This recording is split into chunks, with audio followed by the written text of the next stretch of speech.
مبسملا محمدلا مصليا على الرسول أحمد أما بعد فقد قال الله تعالى في محكمه التنزيل وفي فرقانه المجيد بعد أعوذ بالله من الشيطان الرجيم بسم الله الرحمن الرحيم يا أيها الذين آمنوا كتب عليكم الصيام كما كتب على الذين من قبلكم لعلكم تتقون صدق الله المولانا العلي العظيم وقال النبي عليه الصلاة والسلام من صام رمضان إيمانا واحتسابا غفر له ما تقدم من ذنبه أو كما قال عليه الصلاة والسلام. ஆதவன் தொலைக்காட்சியினூடாக நேர்கள் அனைவர்களையும் சந்திப்பதில் மற்றற்ற மகிழ்ச்சி அடைகிறேன். அஸ்ஸலாமு அலைக்கும் வரஹ்மத்துல்லாஹி வபரகாத்துஹு. இன்றைய நாள் இந்த நிகழ்ச்சியினூடாக நோன்பிலே ஏற்படக்கூடிய சந்தேகங்களுக்கான தெளிவை வழங்க தயாராக இருக்கிறேன். கண்ணியமிக்க தாய்மார்களே, எனதருமை நேர் பெருமக்களே, நோன்பு நோட்கின்ற பொழுது அன்றைய நாள் எந்தெந்த விடயங்களில் நாங்கள் கழிக்கலாம்? சாதாரணமாக சுபஹ் தொழுததுக்கு பின்னால் இந்த குர்ஆன் ஓதும் வளமையை நம்முடைய வாழ்க்கையில் எடுத்துக்கொள்ளணும். ஏண்டா குர்ஆன் இறங்கிய மாதமே அந்த ரமலான் மாதம். அதனால் இந்த குர்ஆனோட ஒரு மனிதன் மிகவும் தொடர்பாக இருக்கணும். எந்த அளவுக்கு என்றா, உங்களால் எந்த அளவு ஓத முடியுமோ அந்த அளவு ஓதுங்க. தொடர்ந்து ஓதணும் என்ற அவசியம் இல்லை. உங்களுக்கு சிரமமாக இருந்தால் சுபஹுக்கு பின்னால் ஒரு 2 ஐன் ஓதுங்க. லொஹருக்கு பின்னால் ஒரு 2 ஐன் ஓதுங்க. அசருக்கு பின்னால், மகரிபுக்கு பின்னால், இஷாவுக்கு பின்னால் இரவில் ஒரு 5 நிமிடம் அல்லது ஒரு அறவரை ஒதுக்குங்க. குர்ஆன் அருளப்பட்ட மாதத்திலே குர்ஆனுக்கு நேரம் ஒதுக்காத ஒரு சமுதாயமாக நாங்கள் இருந்துவிடக்கூடாது. வாழ்க்கையில் எவ்வளவு நேரத்தை வீணாக கழிக்கிறோம்? 24 மணித்தியாலங்களில் 8 ஹவரை தூங்குறதுக்கு கழிக்கிறோம். ஒரு 6 ஹவர், ஒரு 8 ஹவரை நேரத்துக்கு வேலைகளுக்கு கழிக்கிறோம். ஒரு 2-3 ஹவரை வீண் விளையாட்டுக்களில் கழிக்கிறோம். ஆக முக்கியமாக நாங்கள் இபாதத்துக்கென்று ஒரு நாளைக்கு கொடுப்பது 5 நேரம் தொழுவதை எடுத்துக்கொண்டாலே ஒரு அறவர் தான் வரும். அந்த அறவரை கூட கொடுப்பதில் நாங்கள் தவறிழைக்கிறோம் என்றால், இந்த ரமலான் மாதத்திலே அல்லாஹ் இபாதத்துக்கு பன்மடங்காக கூலியை வழங்கி கொண்டிருக்கிறான். ஒரு சுன்னத்தான அமலை செய்தால் ஃபர்லான நன்மையை கொடுக்கிறான். ஒரு ஃபர்லுக்கு 70 ஃபர்லுடைய நன்மை கொடுக்கிறான். நோன்பு என்பது நன்மைகளை சம்பாதிக்கும் ஒரு மாதம், நன்மைகளை சம்பாதிக்கும் மார்க்கம். கண்ணியமிக்க அல்லாஹுவின் நல்லடியார்களே, இந்த ரமலானிலே இந்த 30 நாளையும் இறைவனுக்கு சுப்ஹானஹு வ தஆலா 10 3ஆக பிரித்து தந்திருக்கிறான். அதில் முதல் 10 அற்புதமான ஒரு 10, ரஹ்மத்துடைய 10. அல்லாஹ்விடத்தில் கேட்கப்பட வேண்டிய ஒன்று ரஹ்மத்து, விசாலமாக தரக்கூடிய ஒன்று. அல்லாஹ்வினுடைய ரஹ்மத்துக்கு நிகராக இந்த உலகத்தில் தாயன்பு கூட இல்லையே, அவ்வளவு இரக்கமுள்ளவன் அல்லாஹ்க்கு சுப்ஹானஹு வ தஆலா. எமது வாழ்க்கையிலே எவ்வளவு கஷ்டங்களாக இருந்தாலும், கடன் தொல்லையிலே உச்சத்தை தொட்ட ஒருவன் இருப்பான் இந்த நேர் பெருமக்களிலே. நோய்களிலே காசு பணங்களை எல்லாம் செலவழித்து இது இனிமேலும் இந்த உடம்பில் உயிர் தேவைதானா என்று எண்ணும் அளவுக்கு சிலர்கள் இருப்பீர்கள். குடும்பத்தால் வரக்கூடிய பிரச்சனைகளிலே மனக்குழப்பத்திலே இருக்கிறீர்கள். இன்னும் பலவிதமான பிரச்சனைகள். சில பிரச்சனைகளை வெளியில் சொல்ல முடியும், சில பிரச்சனைகளை நண்பர்களிடத்தில், சில பிரச்சனைகளை கணவனாக இருந்தால் மனைவியிடத்தில், மனைவியாக இருந்தால் கணவனிடத்தில், இல்லை என்றால் பெற்றோரிடத்தில், இல்லை என்றால் சகோதரர்களிடத்தில் என்று சொல்லும் விடயமும் இருக்கிறது. சொல்லாமல் மறைக்கும் விடயங்களும் ஏராளம் இருக்கிறது. அப்படி உள்ளங்களிலே கவலைகளை, கஷ்டங்களை மறைத்து வைத்திருக்கக்கூடிய உங்களுக்கு ரமலான் மாதத்தினுடைய முதல் 10 ஒரு வரப்பிரசாதம் என்று சொல்லுகிறேன். கேளுங்கள், கேட்டது எல்லாம் கிடைக்கப்படும் ஒரு 10ஆக இந்த 10ஐ அல்லாஹ் வைத்திருக்கிறான். அவனுடைய ரஹ்மத்து விசாலமாக இருக்கிறது. அதிகமாக ரஹ்மத்தை கொண்டு அல்லாஹ் சொரிந்து இந்த உம்மத்தை அப்படியே அரவணைத்துக் கொள்கிறான். கண்ணியமிக்க அல்லாஹுவின் நல்லடியார்களே, இந்த ரமலான் மாதத்திலே நாங்கள் அதிகமான நேரத்தை குர்ஆனோடு கழிக்கணும்.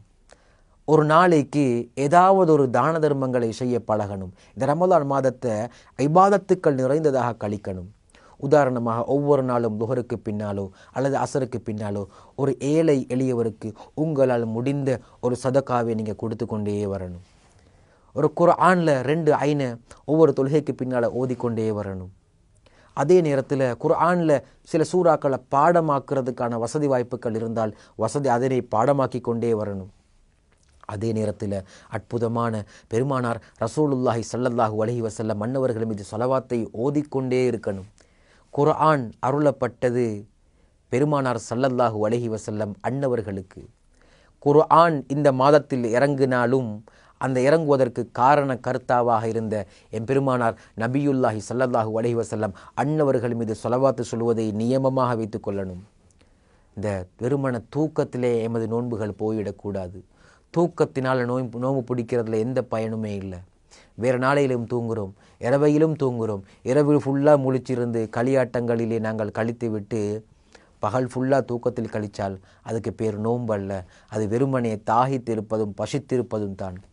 நோன்பில் தக்குவாவை உணரணும், உள்ளத்தில் இறையச்சம் ஏற்படணும். நான் இவ்வளவு காலம் என்ன வாழ்க்கையில் வாழ்ந்து கொண்டிருக்கிறேன். பெருமானார் சொன்னார்களே, ஒரு மனிதன் ரமலான் மாதத்தை அடைந்தும் பாவ மன்னிப்பு பெறவில்லை என்றால் அவன் நாசம் அடையட்டும், அவனை விட நஷ்டவாளி யார் இருக்கிறார்? இந்த ரமலான் மாதம் அல்லாஹ்வுடைய அன்பை பெற்று பாவங்களுக்கு மன்னிப்பை பெற்று நரகத்தில் இருந்து விடுதலை பெற்று மனிதனாக நுழைந்த அவன் புனிதனாக வெளியில் வர வேண்டும். இதுதான் ரமலான். இந்த ரமலானை நாம் எப்படி கழிக்கிறோம்? இந்த ரமலான் மாதத்தில் நாங்கள் சில சந்தேகங்களை வரும். தலைக்கு எண்ணெய் வச்சா நோம்பு முடியுமா என்றா தலைக்கு எண்ணெய் வச்சால நோம்பு முடியாது. அதே மாதிரி டூத் பேஸ்ட் போட்டு ப்ரஷ் பண்ணலாமா என்றா டூத் பேஸ்ட் போட்டு ப்ரஷ் பண்ணலாம். சுவை நோன்புக்கு எந்த விதமான பாதகங்களையும் ஏற்படுத்தாது. நாட்கில் ஏற்படக்கூடிய சுவையின் மூலமாக நோம்பு முடியாது. ஆனால் அந்த பேஸ்ட் போட்டு பல்லு விளக்குறத கொஞ்சம் தவிர்த்துக்கணும். காரணம், நாங்கள் பல்லு விளக்குற நேரம் நுரைகள் அது திரவமாக உள்ளுக்கு போகிற ஒரு சந்தர்ப்பம் ஏற்படுமாக இருந்தால் அதை வாழ்க்கையில் தவிர்த்து கொள்ளணும் கட்டாயமாக. அதே நேரத்தில் சுபகுக்கு முன்னாலே ப்ரஷ் பண்ணுறதெல்லாம் வச்சுக்கணும். சோப் போட்டு மூஞ்சி கழுவலாமா, வாசனை திரவியங்கள் பாவிக்கலாமா என்றால் வாசனை திரவியங்கள் ரமலான் மாதத்தில் பகல் நேரங்களில் வாசனை திரவியங்கள் கொஞ்சம் வெறுக்கப்பட்டது, கொஞ்சம் தவிர்த்து கொள்வது நல்லம். அப்போது நோம்பு பிடிச்சி கொண்டு ஊசி அடிக்கலாமா, பிளட் டெஸ்ட் கொடுக்கணுமே, ஊசி அடிக்கலாமா என்றால் ஊசி அடிக்கலாம். ஏண்டா இயற்கையான துவாரங்களாக அது செலுத்தப்பட மாட்டாது. இப்போ ஒரு மனிதனுடைய உடம்பில் இயற்கையாக திறக்கப்பட்ட துவாரங்கள் மூக்கு, காது, அதே போல் முன்பின் துவாரங்கள். இவற்றை தவிர ஊசி அடிப்பது ஏதோ கையிலையோ இல்லாட்டி காலிலையோ இல்லாட்டி தொடையிலையோ இல்லையா ஊசி அடிப்பாங்க. அதனால் அது மார்க்கத்தில் அனுமதி இருக்கிறது. அதனால் நோன்புக்கு எந்த விதமான பாதிப்பும் ஏற்படாது. ஒரு மனிதன் நோம்பு பிடிச்சி நிற்கிறான், திடீரென்று கை வெட்டிப்பட்டு ரத்தம் வருதுண்டா நோம்பு முறிஞ்சிருமாண்டா முடியாது. காரணம், அவனை அறியாமல் வரக்கூடிய ஒன்று. அந்த இரத்தத்தை நிப்பாட்டுவதற்கான முயற்சியை எடுத்துக்கொள்ளணும். அதை தவிர அவனை நோன்புக்கு அதால் ஏதாவது பாதிப்பு ஏற்படுமாண்டா ஏற்படாது. இன்சுலின் அடிக்க முடியுமா என்றால் இன்சுலின் போட முடியும், நோன்பு முறியாது. ஆனால் நோன்பு பிடிச்சி கொண்டு சேலேன் ஏற்றுவதன் மூலமாக நோன்பு முறியும். காரணம், அந்த சேலையினுடைய நோக்கம் உடம்புக்கு தெம்பை, உற்சாகத்தை ஏற்படுத்துவது, கொஞ்சம் ஊட்டச்சத்துக்களை கொடுப்பது. அப்போ நாம் உணவு உண்ணாமல் இருப்பதற்கு காரணம் உடம்புல தெம்பு இல்லாமல் கொஞ்சம் பலகீனமாக உணரணும் என்ற ஒரு காரணம் தானே. ஆக அந்த விடயத்தை அந்த சேலேன் மூலமாக செய்வதாக இருந்தால் அந்த சேலேன் மார்க்கத்தில் நோன்புக்கு பாதிப்பை ஏற்படுத்தும். அப்போ கண்ணுக்கு ஒருத்தன் மருந்து போட்டுக்கொண்டு வராரு, அந்த கண்ணுக்கு மருந்து ஊற்றலாமா என்றா கண்ணுக்கு தாராளமாக மருந்து ஊற்றலாம் நோன்பு பிடிச்சி கொண்டு. அது எந்த விதமான நோன்புக்கு பாதகத்தையும் ஏற்படுத்தாது. அப்போது மூக்குக்கு காதுக்கெல்லாம் ட்ராப்ஸ் பாவிக்கிறவங்க நோன்பு பிடிச்சி கொண்டு இது செய்யலாமா என்றால் நிச்சயமாக செய்ய முடியாது. இதன் மூலமாக நோன்பு முறியக்கூடிய வாய்ப்பு இருக்குது. அதே மாதிரி தலைக்கு எண்ணெய் வைக்கிறது, நகம் வெட்டுறது. இந்த நகம் வெட்டுறதுல எல்லாம் ஆட்கள் மிச்சம் சந்தேகம் கொள்கிறாங்க, நகம் வெட்டினா நோம்பு முடியுமாண்டா நகம் வெட்டினா நோம்பு முடியாது. அதே போல் பல்லு ஒருத்தனை கலண்டுட்டு திடீரென்று வருத்தமாக இருந்த பல்லு கலண்டு ரத்தம் வருதுண்டா அந்த ரத்தத்தை நிப்பாட்டுறதுக்கான வழியை பார்க்கணுமே ஒழிய உங்களுக்கு அதன் மூலமாக நோன்பு முடியாது. காரணம், நீங்களாக வேணுமென்று ஆட்டி அசைச்சி அந்த வருத்தத்தை உண்டாக்கி உடைச்சிங்கண்டா நோன்புக்கு பாதகம் விளைவிக்கும் அளவுக்கு கூட சந்தர்ப்பங்கள் வரலாம். ஆனால் இயற்கையாக வரக்கூடிய எது ஒன்றும் நோன்புக்கு பாதகத்தை ஏற்படுத்தாது.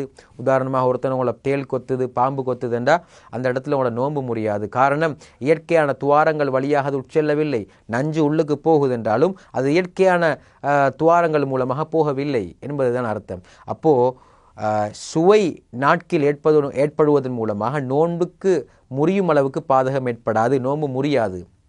ஏண்டா அப்படி நோன்பு முறியும் என்றிருந்தால் ஒரு மனிதன் நோன்பை பிடிச்சி கொண்டு கடலில் உழுவெடுக்க முடியுமா முடியாதா என்ற ஒரு கேள்வி வந்தால் நிச்சயமாக கடல் தண்ணீர் அவனுக்கு உழுவெடுக்க முடியாது என்றிருந்தால் சுவை நோன்புக்கு பாதகத்தை பாத்திலாக்கும் அளவுக்கு போகுமெண்டா அதனை தடுத்திருப்பார்கள். ஆக நாட்கில் ஏற்படக்கூடிய சுவையை வைத்து நோன்பு முறியுமா இல்லையா என்பது இல்லை, அது தொண்டைக்கு கீழால் போகுமா இல்லையா என்பதை வச்சுத்தான் நோன்பு முறியுமா முடியாதா என்பது இருக்கிறது.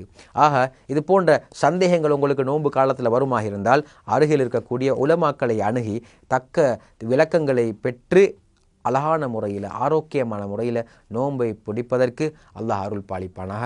வஸ்ஸலாம்.